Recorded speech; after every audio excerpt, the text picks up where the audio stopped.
everyone. My name is Brendan Anderson. I'm the founder of Climate People. And with us today, we have Katie Blum, who is an associate director of Climate and Carbon Solutions. Did I get that right, Katie? Yeah, it's changed a little bit as of recently, but so far we're going with Climate Solutions. Climate Solutions. All right. So she's associate director of Climate Solutions with Persefoni. Persefoni is a SaaS company based out of Arizona that is building carbon footprint management software.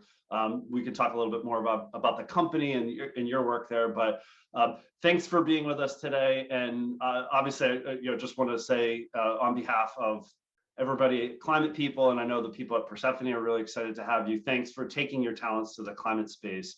That's obviously something that's near and dear to our hearts. So we want to thank you for working with us.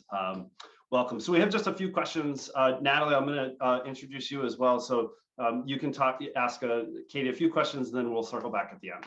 Yeah, perfect. Thank you so much. So yeah, Katie, thank you again for taking the time to speak with us. Like Brendan mentioned earlier, we really just want to get as many people working on climate solutions as we can, and your story really inspires others. So yeah, what initially led you to move your career in this direction to really work on climate and make that impact? It's an interesting question because I would say I'm a little bit off the traditional path in the fact that I don't have a climate background. I'm a CPA by trade, and I actually started my career consulting for CFOs on how to improve their finance function. I had a little bit of people, process, and technology in there, which is kind of what led me to SaaS direction. But it was really most of my side of desk work. So I was really heavily involved in a lot of my firm's sustainability efforts, nonprofit consulting, various different opportunities that kind of led me down the path of pursuing climate as a full-time job. And to be perfectly honest, when I started my career, I had no idea you could do good things for people in the planet and actually get paid for it. So found my way there one way or another after quite a few years and jumped 2 feet into the space. Awesome. Yeah. I feel like that's a really similar situation to a lot of our candidates that we work with. Like you, they had no idea. And then once they dive in, they're like, wow, this is both rewarding and lucrative. So yeah, that's awesome. And then Brendan touched on it a little bit earlier, but what company are you going to be working with? What job did you take? Yeah, so I took a job with Persefoni, which is a climate SaaS platform, which really focuses on carbon accounting and management. So really what we do is we try to be the general ledger finance equivalent of carbon. And what that means is we really look to break down the data and perform any type of calculation associated with the greenhouse gas protocol and the principles for carbon accounting financials and really understand what it is organizations are doing from a carbon perspective and how can we visualize that to help them make strategic decisions to better their carbon footprints. That's awesome. So yeah, it definitely ties back into what you said you were looking to do with working on climate too. So then a little bit more generally, how was your experience working with Climate People? Amazing. If I had to summarize it, I would say it was a little bit again of a kind of almost accidental encounter that I came across Brendan. So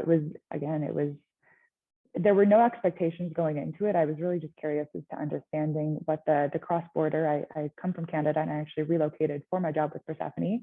So I was curious to understand what was happening in the space and how many people were recruiting across, considering that, again, it's not always easy for us as Canadians to seek jobs south of the border. So it was really kind of more of an informational session that I was hoping to connect. And I mean, one thing led to another, and Brendan worked his magic, and here I am at Persefoni.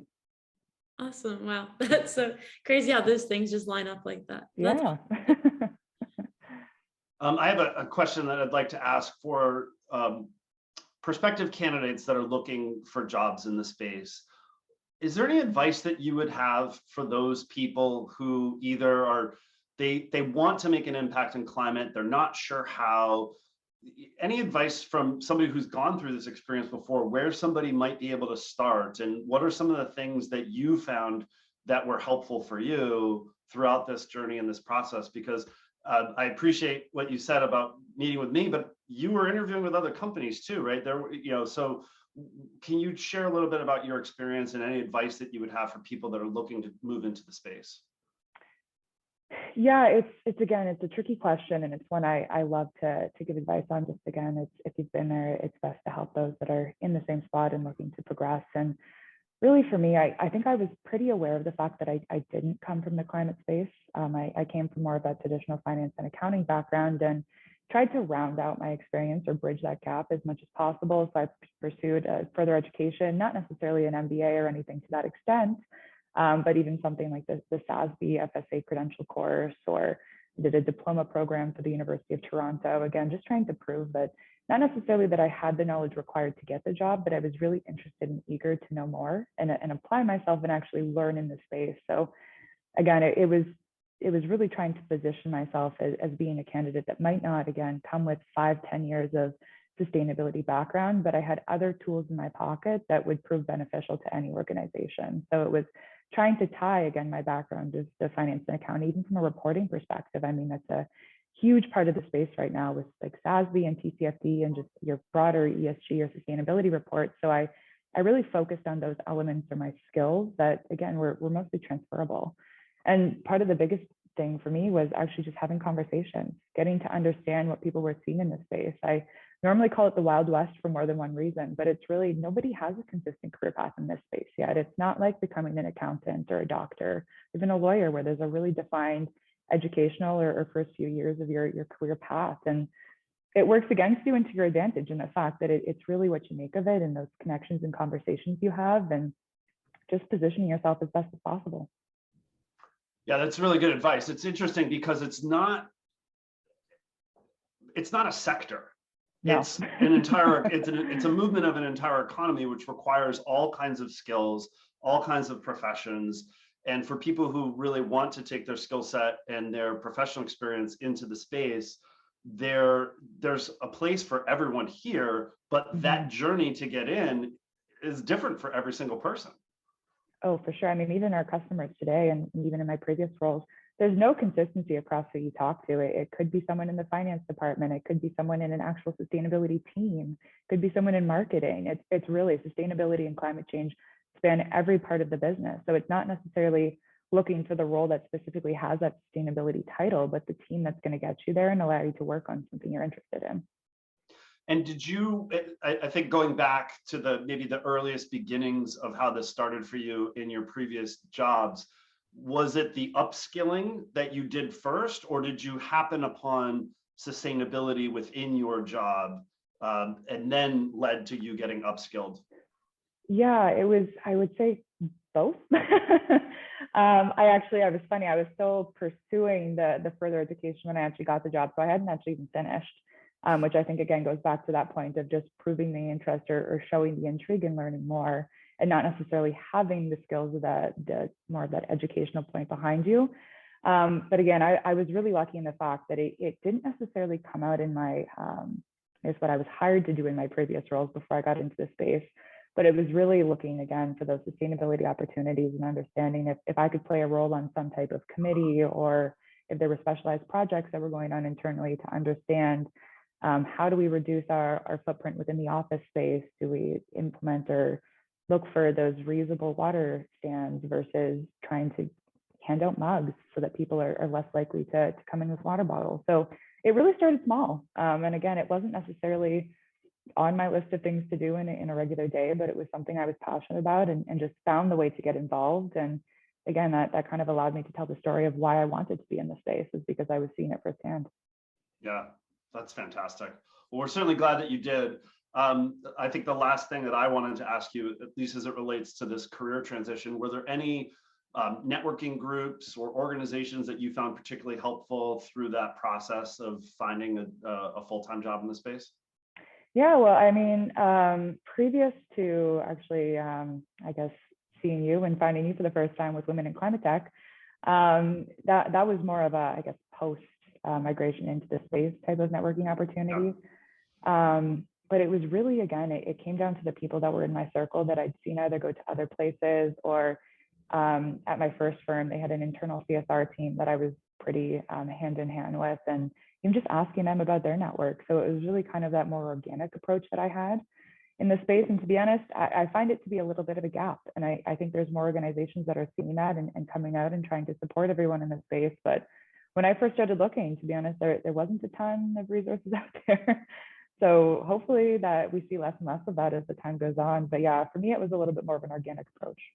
Yeah, that's really good. There are, I think you're right. There are a lot more organizations. There are a lot more networking groups, Slack communities, that are trying to address this, but we need Mhm. more of it, quite frankly. So For sure. that's great. So I think last thing, and Nat, was there anything else that you wanted to chip in on this part before we moved on to 1%? Nope, I was just gonna like reiterate or applaud what you were saying, Katie, with how every job kind of is a climate role, and it doesn't necessarily have to have the title in order for that impact to be there. Yeah, I definitely think that that's really important, and we really resonate with that at Climate People. So yeah, thank you for sharing that. That's really great. So in addition to helping people find careers in climate, one of the things that's also really important to us is to amplify and put a magnifying glass on nonprofits that are doing really great work in the climate space. And so we've partnered with an organization called 1% for the Planet, which represents tens of thousands of environmental nonprofits that are doing amazing work. Probably one of the hardest decisions that Natalie and I had to make this whole year was to take that group of nonprofits and distill that down to a reasonable number of nonprofits to have our candidates kind of select from. So the idea being is that we want to really support these nonprofits by shining a light on the work that they're doing, but then also actually giving them some money. So we give 1% of every placement fee to an environmental nonprofit of the candidate that we've placed to their choosing. So we've picked 4 nonprofits that all in some way, shape, or form amplify the diversity, equity, inclusion goals that we have as an organization. So which nonprofit did you choose? Yeah, so I chose the Soulfire Farm, and it really stood out for me in a variety of different ways, but I actually grew up on a horse farm. So I think for me, it was that personal connection to understanding just how valuable it is to be in touch with the land, and we farm ours back home. So it was really more of the personal resignation that really sat with me. And again, I've seen the value of having your own crop and having your own fruits and vegetables at home, and just even the educational aspect that comes with farming and understanding what goes into it, because it's absolutely a full-time, if not more than a full-time job. So that was the one I went with. Awesome. Fantastic. Yeah. Soulfire Farm is an incredible organization. So thank you. But yeah, I think that's all we had for you, unless you had anything else that you wanted to touch on, Katie. I mean, I think we covered quite a bit of it, but again, I just want to say once again, it's been a great experience with Climate People, and it was a very smooth process. I can honestly say there was never a moment that somebody wasn't checking in or asking how it was going, or seeing where we were at, and really pushing it across the line. And to be honest, I never thought I'd end up where I did. It happened in the best way possible, which was completely unexpected. But I really wouldn't have it any other way. And I have Climate People and Brendan to thank for that. Thank you. Thank you so much.